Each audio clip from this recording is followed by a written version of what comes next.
네, 우리 하나님의 말씀은 누가복음 18장 9절에서 14절 말씀 함께 읽도록 하겠습니다. 누가복음 18장 9절에서 14절 말씀입니다. 누가복음 18장 9절에서 14절, 신약 성경은 126면에 있습니다. 네, 다 찾으셨으면 우리 한 목소리로 같이 읽어보도록 하겠습니다. 다 같이 읽겠습니다. 시작. 또 자기를 의롭다 믿고 다른 사람을 멸시하는 자들에게 이 비유로 말씀하시되, 두 사람이 기도하러 성전에 올라가니 하나는 바리새인이요 하나는 세리라. 바리새인은 서서 따로 기도하여 이르되, 하나님이여, 나는 다른 사람들 곧 토색 불이 간음을 하는 자들과 같지 아니하고 이 세리와도 같지 아니함을 감사하나이다. 나는 일에 2번씩 금식하고 또 소득의 11조를 드리나이다 하고, 세리는 멀리 서서 감히 눈을 들어 하늘을 쳐다보지도 못하고 다만 가슴을 치며 이르되, 하나님이여 불쌍히 여기소서, 나는 죄인이로소이다 하였느니라. 내가 너희에게 이르노니 이에 저 바리새인이 아니고 이 사람이 의롭다 하심을 받고 그의 집으로 내려갔느니라. 무릇 자기를 높이는 자는 낮아지고 자기를 낮추는 자는 높아지리라 하시니라. 아멘. 우리 옆사람 같이 한번 이렇게 인사했으면 좋겠습니다. 지난주보다 몰라보게 젊어지셨습니다. 네, 이렇게 예뻐지시면 큰일 납니다. 네, 할렐루야. 네, 날마다 서로가 서로에게 큰 위로가 되어지고 소망이 되어지는 은혜가 있었으면 좋겠습니다. 지난주 팔복의 말씀 가운데 의에 줄이고 목마른 자에 대해서 저희가 함께 나누었습니다. 저희가 간단하게 피드백을 들었는데 편하게 들을 수 있는 말씀은 아니었다라고 다들 이야기를 해주시더라고요.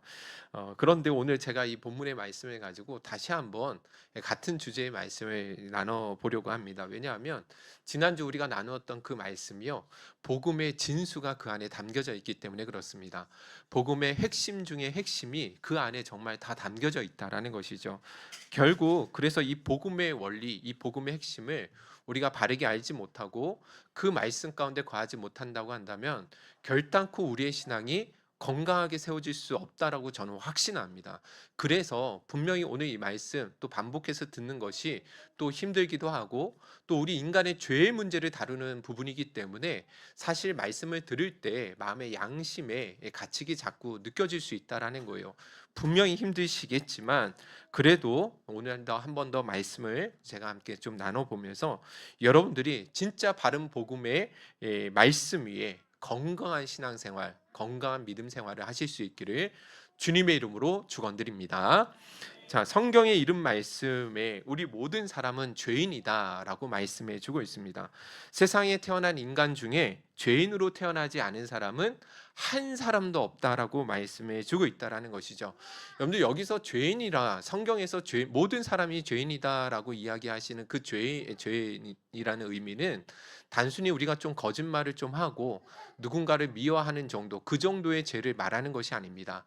우리 성경에서 죄인이다, 모든 사람이 죄인이다라고 말씀하시는 것은 우리 인간이요, 그 뼛속까지 그 죄된 본성과 기질이 아예 너무나 그 깊이 뿌리 박혀 있기 때문에 세상에 태어나면 죄를 지을 수밖에 없는 연약함을 가지고 있는 완전한 죄인이다라는 것을 말씀해 주고 있다라는 것입니다.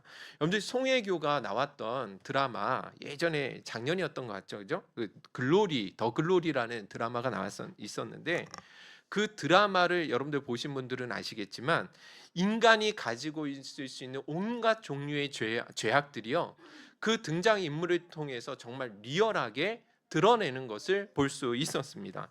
여러분들 그 주인공 송혜교 씨가 맡은 그 문동은 씨라는 주인공이 있는데, 이 주인공이 고등학교 때 학교 폭력을 강하게 당한 피해자이지만 근데 나중에는 자신에게 가해를 했던 그 친구들에게 완벽하게 철저하게 응징하고 복수하는 내용이 그 드라마 안에 담겨져 있지 않습니까?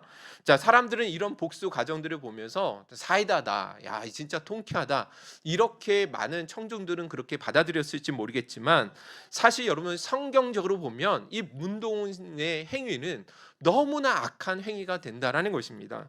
여러분들 그녀가 복수한 이 과정들을 보면 우발적으로 행동해서 드러나는 것들이 아니잖아요. 철저하게 계획적인 범죄이고 받은 대로 돌려주되 더한 것으로 갚아주는, 그래서 자신에게 상처를 준 모든 친구들을 완벽하게 파멸의 길로 이끌어가 버리는 정말 큰 죄를 지었다라는 것입니다. 누구의 자리에 오르는 거예요? 자신이 하나님 자리, 심판주의 자리까지 올라가서 다 그렇게 사람들을 철저하게 응징하는 정말 악한 모습을 이라는 것을 볼 수 있다라는 것이죠. 여러분들, 그런데 이 문도훈 씨뿐만 아니라 그 안에 나온 모든 인물들 안에는 인간이 지을 수 있는 모든 추악한, 온갖 추악한 모든 죄악들이 다 드러나 있다라는 거예요. 이 가해자들이 권력을 이용해서 다른 사람들을 억압하고 조종하려고 하고, 서로가 그 인물들끼리 또 뭐예요? 시기하고 질투하고, 물질과 사회적인 지위를 얻기 위해서 어떻게 하면 거짓말하고 사실을 왜곡하고 친구도 배신하고 타인의 고통에 대해서는 전혀 무관심하고 자기 중심적이고 폭력적이고 자기 정당화를 일삼는 모든 인간이 지을 수 있는 추악한 죄악들이 그 드라마 안에 다 나오게 되었다라는 것이죠. 그래서 여러분들, 우리들 가운데 보신 분들도 계시지만 그 드라마를 보면서 영적으로 너무나 좋지 않다라는 그 마음을 분명히 느끼셨을 거라는 것입니다. 자, 그런데 생각해 보면 여러분들, 이 등장인물들에게 가지고 있었던 그 죄된 본성들이 어떤 특별한 사람들에게만 있는 죄의 모습이 아니라는 거예요. 그 죄된 본성들이 누구에게도 있다라는 거예요? 나에게도 있다라는 것입니다. 우리 모든 사람에게 그 죄된 그 모든 성향들을 다 가지고 있다라는 거예요. 여러분들, 누군가는 이런 말을 하죠, 그죠? 저 사람은 법 없이도 살 수 있는 진짜 착한 사람이야. 여러분들, 우리 주변에서 그런 사람들 한둘씩 있어요, 없어요? 여러분들, 우리 주변에도, 우리 교회 안에도 그러신 분들이 있죠. 누가 그래요? 네? 목사님이요? 잘못 보셨어요. 그렇게 10년 동안 생활하셨는데 잘 모르시네요. 네. 아닙니다. 우리는 그런 말들 많이 하잖아요. 저 사람 진짜 법 없이도 살 수 있는 착한 사람이야. 그런데 과연 세상에 법 없이도 살 수 있는 의로운 사람이 있을 수 있을까? 아니라는 거예요. 저는 절대로 그렇게 생각하지 않습니다.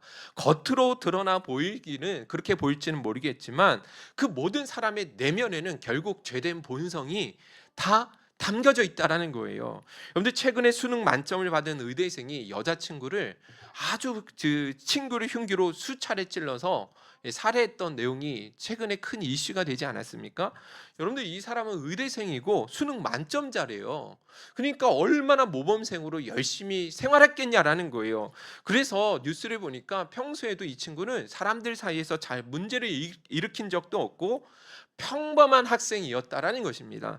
그런데 어떻게 했다라는 거예요? 여자친구를 그렇게 무자비하게 살해했다라는 것입니다. 그런데 이상하지 않습니까? 그런데 수능을 앞둔 고3 학생이요, 자기 엄마를 칼로 이렇게 찔러서 살해했던 아주 충격적인 사건이 있었던 걸 여러분들 잘 아시죠, 그죠? 여러분들, 근데 이 학생이요, 전교에서 5등 안에 5등 밖을 넘어가 본 적이 없대요. 전국에서는 4,000명 안에 들었대요. 성적으로 보면. 여러분들, 그렇게 우수하고 착한 아이였는데 엄마를 뭐 했어요? 칼로 찔러서 살해했다라는 거예요. 물론 엄마가 너무너무 잘못했더라고요. 내용을 여러분들도 들어보시면 아시겠지만 이 엄마가 공부에 얼마나 집착을 많이 했는지, 조금만 성적이 떨어진다거나 학습 태도가 마음에 들지 않으면 골프채를 가지고 엉덩이 피 범벅이 될 정도로 그렇게 매를 때렸다라는 거예요. 예. 그런데 여러분들, 이런 세상에 그런 아이가 어디 있어요? 고3 때까지 엄마한테 그렇게 맞으면서 열심히 공부했다라는 거예요. 근데 그렇게 때려가면서 공부하면 요즘 아이들 어떻게 하겠어요? 그거 때린다고 애들이 맞겠습니까? 그럴 일이 없잖아요. 그렇게 착했던 아이가 어떻게 했다고요? 그래요. 엄마를 살해했다라는 것입니다. 자기가 이렇게 참고 있다가는 자기가 죽을 것 같아서 어쩔 수 없었다라고 인터뷰하는 내용을 보았는데, 여러분들, 이것이 무엇을 보여주고 있겠냐라는 거예요. 근데 고유정 씨 아시죠? 예, 고유정 씨. 사페다 뭐 이런 이야기도 많이 나오고 있는데, 학창 시절에 여러분들 친구들이 생각하는 그 고유정 씨는 친구들 사이에서 정말 친절하고 재미있는 아이였대요. 그래서 그 친구들이 이 고유정 씨가 살해했다라는 이야기를 뉴스를 듣고 너무 충격을 받았다라는 거예요. 자기가 생각하는 고유정은 절대로 그런 아이가 아닌데 어떻게 그렇게 친절하고 착했던 아이가 그렇게 심각한 죄를 지을 수 있었느냐, 이런 이야기를 하더라는 것입니다. 제가 여러분들 이거 몇 가지 이야기를 말씀을 드렸지만 무엇을 말해주냐면, 착하다고 해서 죄인이 아닌 사람이 없다라는 거예요. 세상의 모든 사람은 성경은요 다 죄인이다라고 말씀해 주고 있다라는 것입니다. 아무리 겉으로 선해 보이고 의로 보이는 사람이라 할지라도 언제든지 상황과 환경이 주어지게 되어진다고 한다면 그보다 더 큰 죄를 지을 수도 있다라는 것이 우리 부패한 인간의 죄된 본성을 가진 우리들의 현실이라는 것이죠. 더군다나 여러분, 하나님이 보시는 죄의 기준이 우리가 알고 있는 죄의 기준하고도 너무 다르다는 거 잘 아시죠? 그죠? 우리는 행동으로만 나타나지 않으면 죄라고 생각하지 않습니다. 그런데 하나님은요, 그 마음에 겉으로 드러난 행위가 아니라 우리 인간의 마음에 있는 그 동기까지도 잘못되어진다고 한다면 그것이 죄라고 말씀하신다라는 거예요. 너무나 잘 아시는 말씀일 거예요. 마태복음 5장 22절 우리 한번 읽어보겠습니다. 시작. 나는 너희에게 이르노니 너하는 자마다 심판을 받게 되고 형제를 대하여 나가라 하는 자는 공회에 잡히게 되고 미련한 놈이라 하는 자는 지옥불에 들어가게 되리라. 아멘. 예수님 뭐라고 말씀하세요? 우리가 앞으로 산상수훈 배우겠지만 사람을 향해서 미워하거나 그 사람을 향해서 독한 마음으로 욕을 하는 그 자체가 뭐라고 말씀하시는 거예요? 살인이다라고 말씀하신다라는 것이죠. 정말 진리의 말씀이 아닐 수가 없다라는 것입니다. 사람이 왜 살인을 합니까? 물론 우발적으로 실수로 그렇게 사람을 죽일 수도 있겠지만, 그러나 가장 중요한 원인은 그 마음에 있는 독한 미움으로부터 그 살인이 시작되게 된다는 것입니다. 그러니까 여러분들 보세요. 세상에 죄인이 아닌 사람이 있을 수 있겠어요? 없겠어요? 아무도 없는 거예요. 다 죄인이라는 것입니다. 우리 여러분들 예수 믿는 사람들도 다를 바가 없어요. 지금 제가 이야기하고 있는 것은 예수 믿지 않는 사람들만 죄인이다라고 이야기하는 게 아니라, 예수 믿고 있는, 오늘 여러분들 앞에 서서 말씀을 전하고 있는 이 목회자인 저 역시도 죄를 지을 수밖에 없는 타락한 본성을 가진 죄인이다라는 것입니다. 저기 앉아있는 예수님의 동생 같은 우리 하은성 전도사님도 그렇게 죄를 지을 수밖에 없어요. 여러분들 우리 진짜 우리 주변에 셀 모임 안에 보시면 너무너무 착해 보이는 우리 집사님들 계시고 우리 성도님 계시잖아요. 그런데 아니라는 거예요. 우리도 똑같은 죄인이라는 것이죠. 성경에 그렇게 위대했던 사도 바울이나 베드로도 다 마찬가지예요. 그래서 예수를 믿으면서도 뭐 할 수 있어요? 그렇죠. 직분자도 뭐 할 수 있는 거예요? 죄를 지을 수 있는 것입니다. 그래서 여러분들 예수 믿지 않는 불신자들은요, 오늘날 교회들이 죄를 짓는 것 보면서 어떻게 교회가 그럴 수 있느냐, 목사님이 어떻게 그럴 수 있고 그리스도인들이 어떻게 죄를 지을 수 있느냐, 매우 교회를 그러면서 부정적으로 우리가 평가하고 바라보잖아요. 얼마나 냉소적으로 평가합니까? 그죠? 그런데 여러분, 그분들은 진짜 인간의 본성을 잘 모르기 때문에 그렇게 말씀하시는 것이죠. 기독교인도 얼마든지 죄를 지을 수 있다라는 것입니다. 진짜 예수 믿어서 구원받은 사람도 죄를 지을 수 있다는 거예요. 성경에서 하나님의 마음에 가장 합했던 사람이 다윗인데, 다윗 역시도 살인하고 간음죄를 저지르는 심각한 죄를 지을 수 있다라는 것입니다. 그 사람이 예수를 믿든지 믿지 않든지 간에 모든 사람은 다 죄를 지을 수밖에 없는 연약한 인생이라는 것이죠. 그래서 여러분들 진짜 우리가 바른 믿음을 가지고 건강한 신앙생활을 하기 위해서는 이런 자신의 죄인됨에서 솔직하게 인정할 수 있어야 된다라는 거예요. 그래야지만 누가 보이는 거예요? 예수 그리스도가 보이기 때문에 그렇다라는 것이죠. 할렐루야. 우리가 지난주에 팔복에 나눈 말씀, 의에 줄이고 목마른 자가 복이 있다라는 말씀, 여러분들 잘 들어보셨죠? 그죠?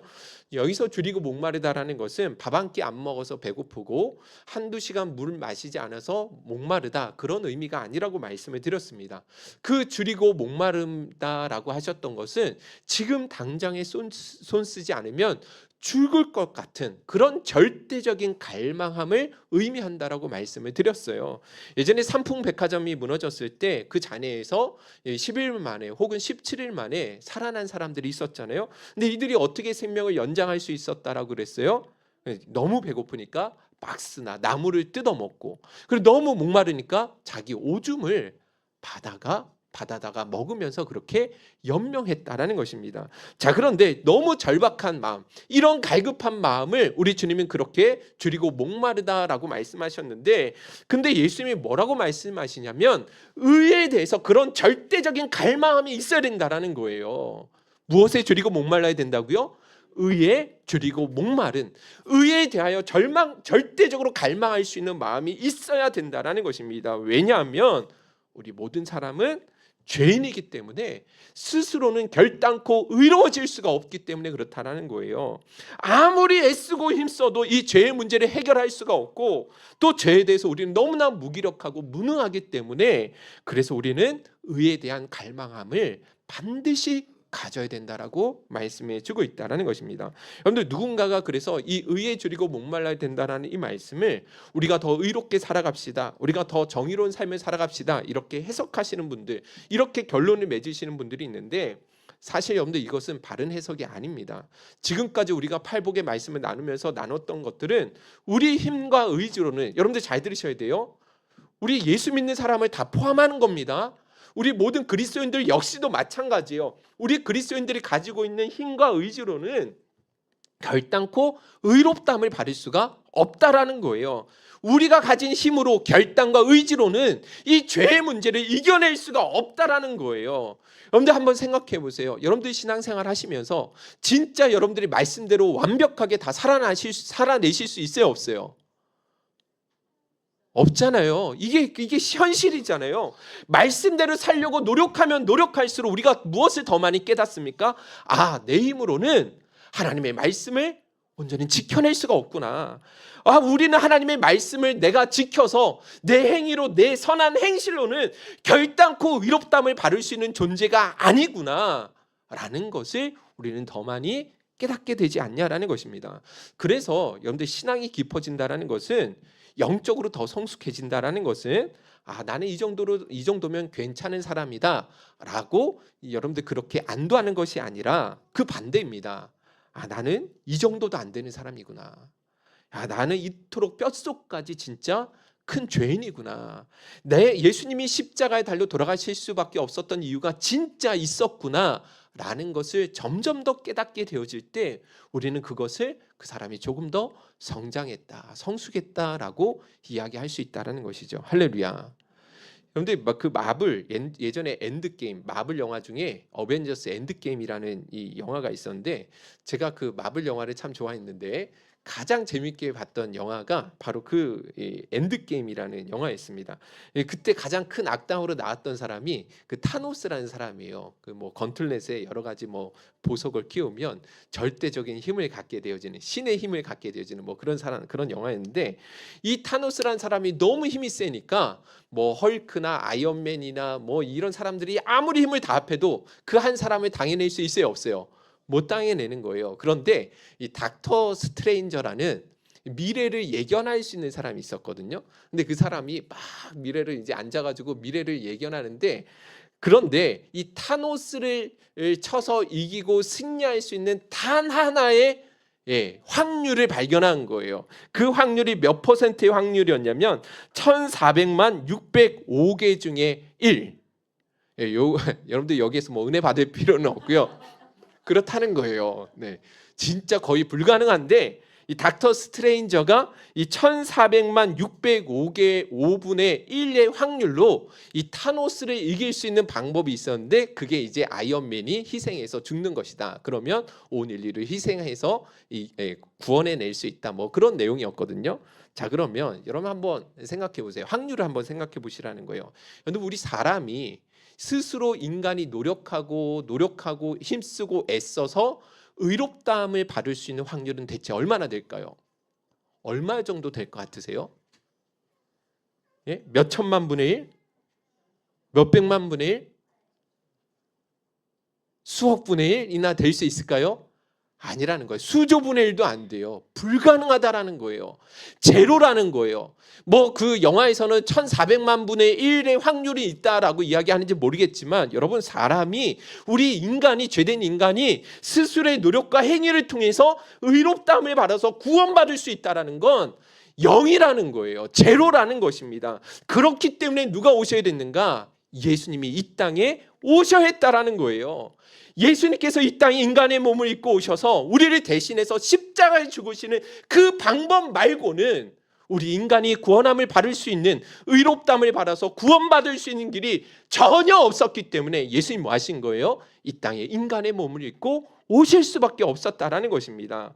그래서 여러분들 창세기에 보시면 예수 그리스도가 오시기 위해서 어떤 계보, 영적 족장들의 계보가 나오거든요. 창세기 안에. 여러분들 한번 보여주시면, 아브라함을 통해서 이삭을 낳고, 이삭이 야곱을 낳고, 야곱이 유다, 유다의 자손 중에 다윗이 나오게 되어지고, 다윗의 후손을 통해서 누가 오시는 거예요?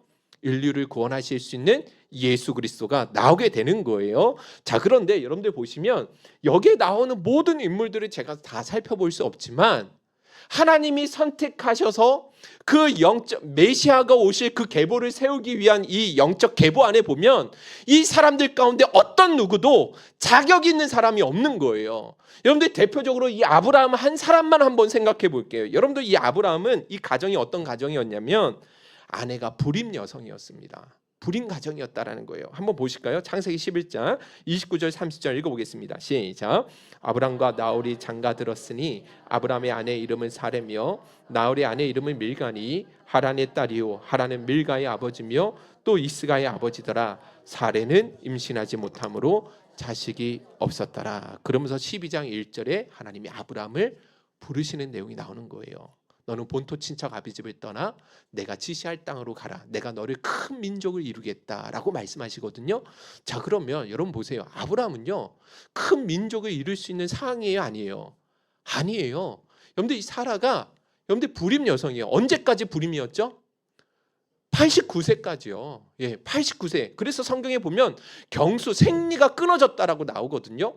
그러니까 여러분 이 사라는요 처음부터 그 가정이 뭐 할 수가 없는 거예요. 자녀를 생산할 수 없는, 아이를 가질 수가 없는, 후손을 가질 수조차도 없는, 아무런 조건이나 자격조차도 되지 않는 사람이었다라는 거예요. 여러분들 이게 무엇을 보여주냐면 세상이 그 어떤 사람도 자격이 있어서 인간의 선행과 노력을 통해서 구원받을 수 있는 사람은 하나도 없다라는 것을 상징적으로 말씀해 주고 있는 사건이었다라는 거예요. 그렇기 때문에 여러분 우리 모든 그리스도인에게는 너무너무 모든 사람은 다 절망적이지만 그렇기 때문에 우리에게는 누가 보이는 거예요? 예수 그리스도가 보이는 거예요. 예수 그리스도밖에 소망이 없는 것입니다. 우리가 어떻게 의롭다함을 받을 수 있어요? 행위로 안 된다라는 거예요. 선행이나 노력으로 우리는 의롭다함을 받을 수가 없어요. 오직 예수 그리스도를 믿음으로 말미암는 의, 예수를 갈망하고 예수 그리스도를 소망하는 그 마음밖에는 우리가 구원받을 수 있는 길이 없다라는 것입니다. 고린도전서 1장 30절에 이 말씀을 정확하게 선포하고 있습니다. 다 같이 읽어보겠습니다. 시작. 너희는 하나님으로부터 나서 그리스도 예수 안에 있고 하나님부터 나와서 우리에게 지혜와 의로움과 거룩함과 구원함이 되셨으니 할렐루야. 예수님만이 우리의 의로움과 거룩함이 되신다. 나의 의로움이 되신 주 그 이름 예수, 이런 찬양 있잖아요, 그죠? 우리의 의로움은 누구시라고요? 예수 그리스도 한 분밖에 없는 것이다라고 오늘 성경은 곳곳마다 우리에게 증언해주고 있다라는 것입니다. 여러분들 이것이 바로 우리가 믿고 의지하는 복음의 진수고 복음의 핵심이라는 사실을 여러분들 잊지 않으셨으면 좋겠습니다. 할렐루야. 자, 그런데 문제가 있습니다. 그런데 무슨 문제가 있냐면 사람들이 우리가 의롭다함을 받을 수 있는 길은 이 길밖에 없는데, 그래서 예수님은 그 의에 줄이고 갈망해야 된다라고 분명히 말씀해주고 있는데, 그런 자가 복된 자다라고 말씀해주고 있는데, 여러분들 우리 그리스도인들 역시도 이 의에 줄이고 목말라 하지 않는다라는 것입니다. 왜 그런가? 몇 가지 이유가 있습니다. 두 가지가 이유가 있어요. 그것만 말씀드리고 마치도록 할게요. 첫째, 같이 한번 읽어볼까요? 시작. 죄인됨에 대한 인식이 깊지 않기 때문입니다. 여러분들 이거 잘 들으셔야 됩니다. 왜 우리가 의에 줄이고 목말라 하지 않는가? 첫 번째 이유는 자신의 죄인됨에 대해서 그것을 깊이 인식하지 못한다라는 것입니다. 여러분 아까도 말씀드렸지만 사람은요, 다시 한번 말씀드립니다. 죄에 대해서 무능해요. 진짜 무기력한 존재입니다. 우리 힘으로는 이 죄와 싸워 이길 수조차 없어요. 우리는 모든 사람의 뼛속까지 정말 죄인입니다. 그런데 사람들이 그것을 부정한다라는 거예요. 잘 알지 못한다라는 거예요. 피상적으로만 알아요. 오히려 그 반대로 나는 좀 괜찮은 사람이다라고 생각을 하죠. 그렇지 않습니까? 나는 다른 사람에 비해서 그렇게 나쁜 사람이 아니다라고 그렇게 생각하고 있다라는 것이죠. 여러분들 한번 질문을 드려볼게요. 오늘 여기 나오신 분들 가운데 나는 다른 사람들보다 죄가 더 많은 사람이야, 더 나쁜 인간이야, 이렇게 생각하면서 고민해 보신 적 있으세요? 있으세요? 네. 훌륭하시네요. 네. 일반적으로 여러분들 우리는 저 사람보다는 그래도 내가 더 낫지라는 생각을 가지고 살아가요. 근데 우리 부모님이 어렸을 때 왜 그런가? 우리 부모님이 어렸을 때, 여러분들 어렸을 때 다 이런 말씀을 듣고 자라셨을 거예요. 우리 얘는 그래도 심성은 착해. 여러분들 부모님이 다 그런 말씀 하셨잖아요. 그죠? 겉으로는 저렇게 모질게 얘기해도 마음은 뭐하지 않다? 그렇지 않아. 착해. 이런 이야기. 여러분들 우리 어렸을 때 늘 듣고 자랐던 이야기잖아요. 아니에요? 반대입니까? 너는 어렸을 때부터 네 가지가 없었어. 이런 이야기 듣고 자라나셨어요? 네, 그러면 참 비참한데요. 네, 아니라는 거잖아요. 근데 그게 문제라는 거예요. 그런데 그래서 우리는 어렸을 때부터 이런 이야기를 듣고 자라다 보니까 내가 진짜 착한지, 착한 아이인지 그렇게 착각하게 된다라는 것입니다. 근데 그게 아니라는 거죠. 그런데 우리는 착한 사람이 아니에요. 진짜 죄인이에요. 죄인 중에 괴수라고요. 여러분들 이거 기억하셔야 된다라는 거예요. 여러분들 사도 바울이 하나님부터 부르심을 받아서 이방인의 사도가 되었는데 시간이 지나면 지날수록 자기에 대한 인식이 좋아졌어요? 나빠졌어요? 나빠졌어요. 한번 띄워주세요. 여러분들 보시면 사도 바울의 자기 인식, 성경일, 그분이 신약 성경의 3분의 1을 기록한 사람이 사도 바울인데 이 사도 바울이라는 사람이 점점 시간이 갈수록 자기에 대해서 어떤 인식이 생기냐면 처음에는 하나님 아버지로 말미암아 사도된 바울, 자기가 사도된 것에 대해서 뿌듯함을 가지고 있잖아요. 그런데 시간이 몇 년 지나니까 사도라 칭함받기에 감당할지 못할 자라, 사도들과 비교하면서 나는 사도라 칭함받을 만한 사람이 못 돼, 사도들과 비교하고 있어요. 그리고 또 몇 년이 지나니까 사도 비교 대상이 달라요. 이제는 사도가 아니라 성도들 가운데서도 지극히 작은 자보다 자기는 더 못한 자다. 비교 대상이 점점 달라지죠. 나중에는 죽기 직전에는요, 죄인 중에 내가 뭐다? 괴수다. 시간이 지나면 지날수록 내가 좀 더 괜찮은 사람이다라고 인식하는 게 아니라 나는 진짜 어찌할 수 없는 진짜 죄인 중에 괴수구나. 뼛속까지 깊은 죄를 가지고 살아갈 수밖에 없는 연약한 죄인이구나 라는 것을 더 깊이 깨닫게 되더라는 것입니다. 여러분들 저는 이 사도 바울이 진짜 성령의 사람이라고 저는 확신합니다. 그런데 그렇게 자신의 죄에 대해서 그 죄에 대한 인식이 깊어지면 깊어질수록 누구를 더 사모하게 될까요? 그렇죠. 예수 그리스도로 말미암는 예수 그리스도를 더 갈망할 수밖에 없는 거예요. 나에게는 진짜 예수가 필요하구나. 예수님이 이 땅에 인간의 몸을 입고 오신 이유가 진짜 이 죄의 문제, 어떻게 해결할 수 없는 이 죄의 문제 때문에 그래서 예수님이 오실 수밖에 없었구나라는 것을 뭐 하는 거예요? 날마다 깨닫게 되는 거예요. 그래서 사도 바울은 진짜 절망했어요. 우리처럼 피상적으로 나는 그냥 좀 죄인이지 이 정도가 아니에요. 자신의 죄인됨에서 진짜 절망했다니까요. 나는 진짜 비참하구나. 누가 나를 이 죄악의 몸에서 나를 건져낼 수 있으랴 한탄했다고요. 그런데 그게 복이 되었다라는 거예요. 로마서 7장 24절 25절 다 같이 읽어보겠습니다. 시작.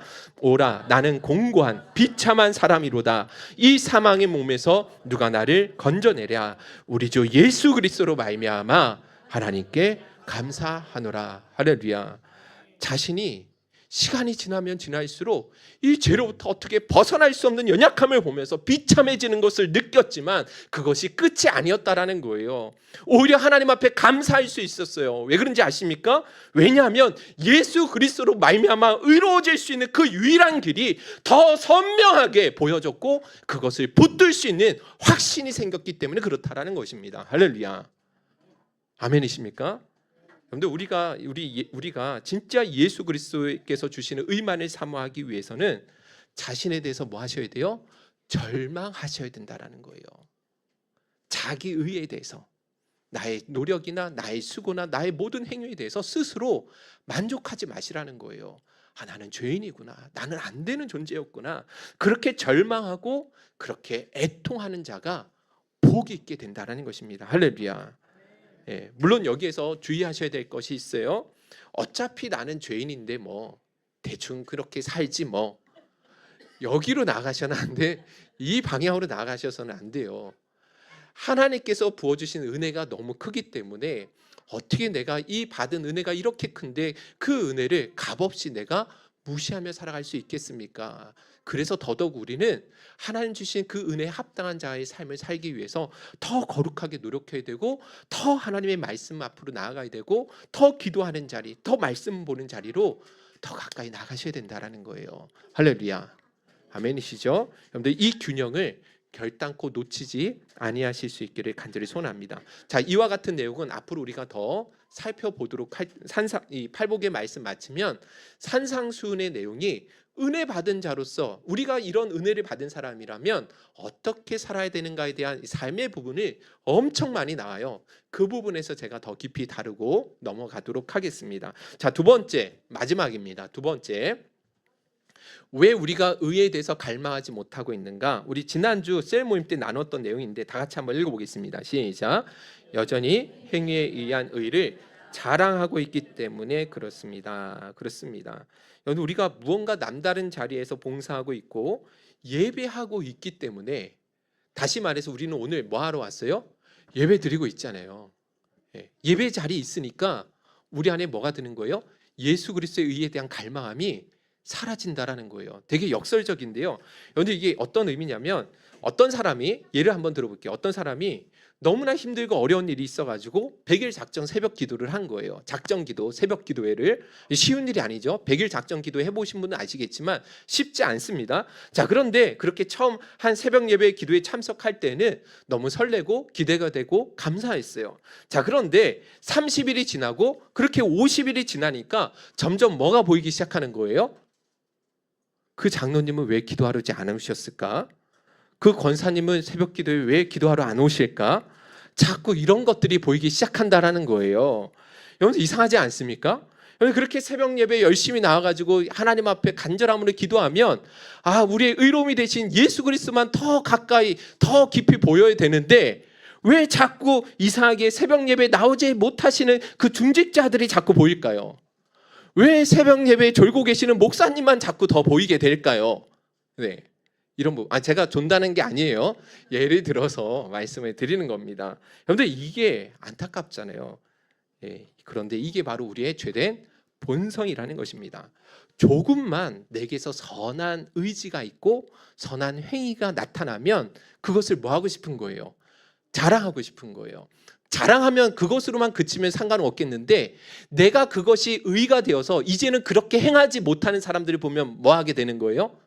그렇죠. 무시하게 되는 거예요. 멸시하게 되는 거죠. 그래서 예수님께서 이 말씀을 정확하게 비유로 하신 말씀이 오늘 우리가 읽었던 누가복음 18장 그 말씀인 거예요. 우리 한번 읽어볼까요? 19절이죠. 9절 한번 읽어보겠습니다. 시작. 또 자기를 의롭다고 믿고 다른 사람을 멸시하는 자들에게 이 비유로 말씀하시되, 여기 예수님께서 이 비유를 왜 말씀하셨다고요? 자기를 의롭다고 믿고 다른 사람을 멸시하는 사람들을 책망하시기 위해서 주신 비유예요. 자, 그러면 자기를 의롭다고 믿고 다른 사람을 멸시했던 사람, 왜 그랬는가? 왜 그랬는지 한번 그 다음 말씀을 한번 통해서 한번 살펴봅시다. 10절부터 12절 시작. 두 사람이 기도하러 성전에 올라가니 하나는 바리새인이요 하나는 세리라. 바리새인은 서서 따로 기도하이르되 하나님이여 나는 다른 사람들 곧 토색 불이 간음을 하는 자들과 같지 아니하고 이 세리와도 같지 아니함을 감사나이다. 나는 일일에 2번씩 금식하고 또 소득의 11조를 드리나이다. 그렇죠. 얼마나 열심히 해요. 일주일에 2번씩 금식을 해요. 여러분들 1년에 1번 금식하는 것도 쉽지 않은데 일주일에 2번씩 늘 금식하고요. 소득의 11조를 드리는데 여러분들 쑥을 캐다가도 뭐 했던 사람들이요? 그 쑥을 캔 들에서 있는 흔히 보는 그 쑥의 11조까지 드렸던 열심을 가진 사람들이에요. 근데 반면에 세리는 진짜 매국노 같은, 오늘날 말하면 동족의 그 돈을 착취해서 살았던 아주 부정하고 부정직하고 불의했던 사람들이거든요. 그래서 이 세리는 성전에 와서 실제로 무슨 기도를 했냐면, 여러분들 한번 13절 읽어봅시다. 시작. 세리는 멀리 서서 감히 눈을 들어 하늘을 쳐다보지 못하고 다만 가슴을 치며 이르되 하나님이여 불쌍히 여기소서 나는 죄인이로소이다 하였느니라. 여러분들 이 세리가 겸손해서 이 기도를 한 게 아니라 진짜 악하게 살았거든요. 자기 동족들의 그 피 고혈을 뽑아다가 그래서 로마에게 바치고 나머지는 자기 배를 채운 일에 사용했던 사람들이 이 세리들이었단 말이에요. 그래서 얼굴도 감히 들지 못하고 죄인입니다라고 기도밖에 할 수 없었다라는 것입니다. 여러분들 겉으로 보면 누가 더 의로운 삶을 살았어요? 겉으로만 보면 당연히 바리새인이잖아요. 그런데 우리 주님은 뭐라고 말씀하시냐면 14절 계속 읽어보겠습니다. 시작. 내가 너희에게 누니 이에 저 바리새인이 아니고 이 세리가 의롭다 하심을 받고 그의 집으로 내려갔느니라. 할렐루야. 아멘이시죠? 누가 의롭다함을 받았냐면 바리새인이 아니라 세리가. 그러면 바리새인의 문제는 뭐예요? 뭐가 문제예요? 그렇죠. 열심히 신앙생활하는 게 문제가 됐던 거예요. 열심히, 누구보다도 열심히 금식기도 하고, 누구보다 교회에서 열심히 봉사하고, 누구보다 주를 위해서 헌신했던 그것 때문에 뭐 하게 된 거예요? 걸려 넘어지게 되더라는 거예요. 오히려 예수 그리스도께서 주시는 그 의를 온전히 바라보지 못하도록 만드는 장애물이 되었다라는 것입니다. 그런데 그것으로 그치는 것이 아니라 이렇게 자기의 행위의 의를 붙드는 사람은 자연스럽게 그렇게 살지 못하는 사람들을 멸시하고 정죄하는 자리로 자연스럽게 이어지게 되더라는 것입니다. 여러분들 이거는 바리새인들의 이야기가 아니라 우리 모든 사람들의 이야기라고 말씀을 드렸습니다. 내가 여전히 우리는 예배 자리에 나와 있어요. 항상 말씀의 자리, 시간이 날 때마다 나는 성경을 읽고 있고 나는 우리 행복생교회 성도님들을 위해서 늘 언제나 중보하는, 기도하는 자리에 있기 때문에 그래도 나는 의로운 사람이다라는 생각을 하며 살아가고 있는 거예요. 나는 술, 담배를 해본 적이 없고 나는 과거에도 그랬지만 지금까지도 단 한 번도 주일 성수를 빠진 적이 없고 항상 주와 복음을 위해서 주님을 위해서 항상 헌신한 자리에 있었다라는 건 이것을 뭐 하는 거예요? 의지하고 자랑하는 사람들이 있다라는 것이죠. 그런데 다시금 말씀드리지만 여러분들 이런 행위를 통해서는 우리가 의롭다함을 받지 못한다라는 거예요.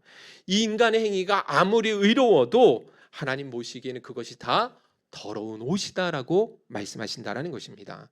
그래서 여러분, 유대인들, 예수님 당시 유대인들이 왜 무너졌느냐, 왜 걸려 넘어지느냐, 로마서 9장 30절에서 32절 읽어보겠습니다. 시작. 그런즉 우리가 무슨 말을 하리요?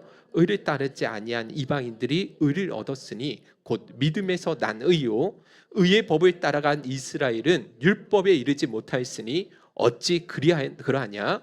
이는 그들이 믿음을 의지하지 않고 행위를 의지함이라 부딪힐 돌에 부딪혔느니라. 아멘. 오늘 충격적이지 않습니까? 자기 하나님을 알지 못한 채 막 의를 따르지 못했던 이방인들이 있잖아요. 유대인들이 보기에 그들은 개라고 생각을 했거든요. 지옥의 땔감으로 만들어진 존재라고 무시했단 말이에요. 그런데 그 이방인들이 뭐 했어요? 의롭다함을 받게 되어지고 자기들은 반드시 천국에 들어갈 거라고 생각했던 이 바리새인들, 유대인들은 다 뭐 했어요? 의롭다함을 받지 못했어요. 왜요? 행위의 의를 의지했기 때문에. 믿음으로 말미암는 예수 그리스도를 의지하는 게 아니라 자기 행위를 의지하고 그것을 자랑 삼았기 때문에 그래서 결국은 의롭다함을 받지 못하고 심판받아 저주 형벌을 받을 수밖에 없게 되었다는 것입니다. 그래서 여러분 꼭 기억하셨으면 좋겠습니다. 어떤 경우에도 우리 그리스도인들은 행위의 의를 의지하지 아니하실 수 있기를 간절히 소원합니다. 내게 선한 행실이 있고 정말 하나님을 향한 진실한 사랑에서 나온 행위를 할지라도 그 자체로 만족감을 누리거나 그 안에서 그것을 가지고 자랑하지 않으셨으면 좋겠어요. 이 모든 것이 있다 할지라도 하나님의 은혜로 내게 주어진 것을 기억하며 끝까지 우리는 십자가의 의만을 붙드는 저와 여러분들이 되실 수 있기를 주님의 이름으로 축원드립니다. 결론을 맺도록 하겠습니다. 우리 찬양팀 앞으로 나와주시고요. 빌립보서 3장 4절에서 9절 사도 바울의 간증입니다. 그런데 이 간증 정말 조심해야 되는데 여러분들 간증은 진짜 조심하셔야 돼요. 간증 집회. 왜냐하면 자칫하면 그게 하나님의 의를 드러내는 게 아니라 누구의 의를 드러내요? 자기 의를 드러내기가 되게 쉬워요. 목회자들이 정말 쉽게 무너지는 죄거든요. 과거에 막 이런 열심 헌신했다라는 것들을 이렇게 간증을 통해서 설교 준비하실 때가 있잖아요. 설교 중에. 근데 이게 자칫하면 자기 의가 될 수 있거든요. 조심하셔야 됩니다. 자, 그런데 사도 바울은 자기 간증을 했는데도 절대 무너지는 게 아니에요. 한번 읽어볼까요? 우리 다 같이 한번 읽어봅시다. 시작. 그러나 나도 육체를 신뢰만 하며 만일 누구든지 다른 이가 육체를 신뢰할 것이 있는 줄로 생각하면 나는 더욱 그러하리니 나는 8일 만에 할례를 받고 이스라엘 족속이요 베냐민 지파요 히브리인 중에 히브리인이요 바리새인이요 열심으로는 교회를 박해하고 율법의 의로는 율법의 의로 자기 스스로도 흠을 잡을 수 없을 정도로 철저하게 행위를 율법의 행위로 그렇게 열심히 살았던 사람이다라고 고백하고 있잖아요. 그죠? 자, 그런데 계속 읽어보겠습니다. 7절부터 시작. 그러나 무엇이든지 내게 유익하던 것을 내가 그리스도를 위하여 다 해로 여길 뿐더러 또한 모든 것을 내 주 예수 그리스도를 아는 지식이 가장 고상하기 내가 그를 위하여 모든 것을 잃어버리고 배설물로 여김은 그리스도를 얻고 그 안에서 발견되려 함이니 내가 가진 의는 율법에서 난 것이 아니요 오직 그리스도를 믿음으로 말미암은 것이니 곧 믿음으로 하나님께로부터 난 의라. 할렐루야. 여러분들 사도 바울이 과거에는 간증하잖아요. 진짜 자기 의로 충만했던 사람이다. 조금도 율법에 의해 흠이 없는 사람이었다. 그랬는데 여러분 보세요. 누가 봐도 자랑할 거리잖아요. 오늘날 기독교식으로 말하면 나는 기독교 4대째 신앙을 가지고 있다. 우리 증조 할아버지부터 시작해가지고 장로님 막 그런 분들이 다 있다. 공예배에 한 번도 빠져본 적이 없고 지금도 새벽 기도에 날마다 우리 성도님을 위해서 기도하고 있고 성가대 교사로 또 성가대로 단기 선교를 가면 나는 직장에 휴가 다 반납하고 1년에 있는 그 휴가 다 모아가지고 단기 선교 갔다. 얼마나 헌신하는 사람이에요. 그죠? 자, 그런데 사도 바울은 뭐라고 이야기하냐면 이런 자랑할 만한 것들 있잖아요. 그거 다 뭐로 여긴대요? 배설물이 뭐예요? 전문 용어로 똥이에요. 똥. 이거 똥으로 여긴대. 더럽대요. 이거 자기가 자랑할 만한 누가 봐도 자랑할 만한 것들인데 그거 다 똥으로 여긴대요. 오히려 그게 해로 여긴대요. 자기는 왜 그런지 아세요? 이거 자랑하고 있으면 누가 안 보여요? 그렇죠. 예수가 안 보이거든요. 예수를 믿음으로 말미암는 진짜 의, 우리를 진짜 배부르게 할 수 있고 만족함을 줄 수 있는 그 의를 붙들지 못하도록 방해하는 해가 되기 때문에 자기는 그런 것들 전부 다 뭐로 여긴다? 배설물로 여긴다라는 거예요. 해로 여긴다라는 거예요. 자기는 그래서 예수 그리스도 외에는 자랑할 게 없다. 예수 그리스도의 십자가 외에는 자기가 붙들 것이 없다라고 그렇게 믿음으로 고백하며 간증하더라는 것입니다. 오늘 이곳에 나오신 모든 죄종들마다 이런 사도 바울의 간증을 여러분들 기억하시면서 오직 예수만 의지하고 예수님께서 주시는 그 의만을 갈망함으로 하나님 부어주시는 그 참된 만족함과 배부름의 은혜를 누리실 수 있기를 우리 주님의 이름으로 축원드립니다. 주신 말씀 붙들고 우리 하나님 앞에 찬양하며 결단하며 나가도록 하겠습니다. 하나님 어린 양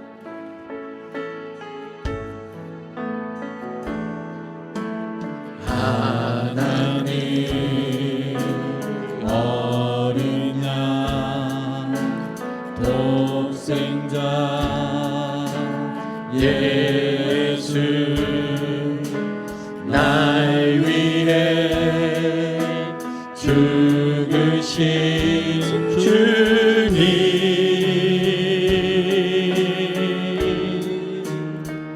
줄리신 그 보혈이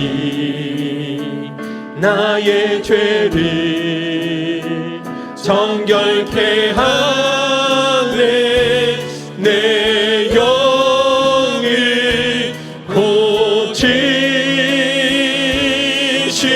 고치시네. 송축하리라.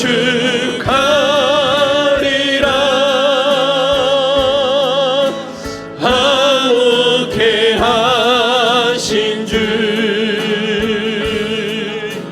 나의 모든 죄 깨끗게 하셨네.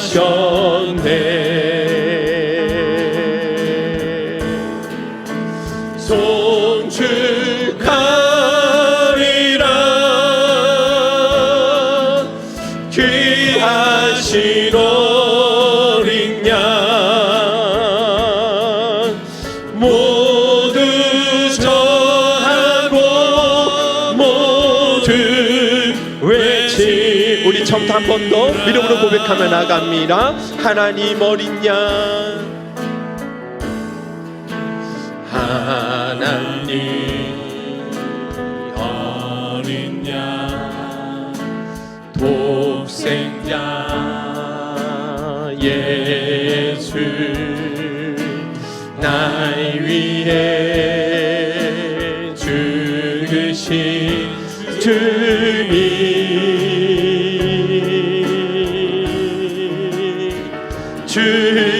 줄리신 그 보혈이 나의 죄를 정결케 하네. 내 영을 고치. 믿음으로 선포합니다. 송축하리라. 송축하리라. 화목케 하신 주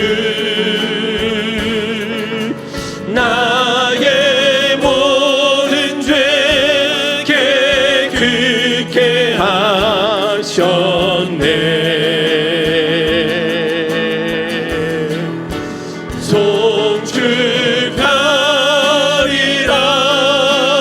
송축하리라.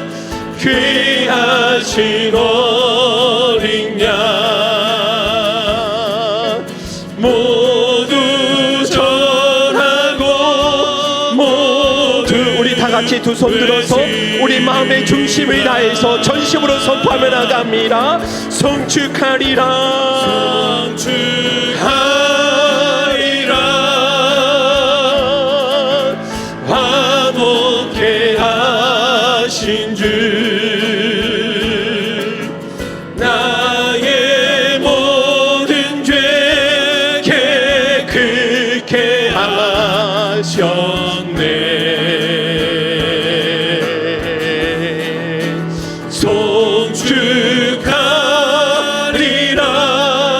송축하리라.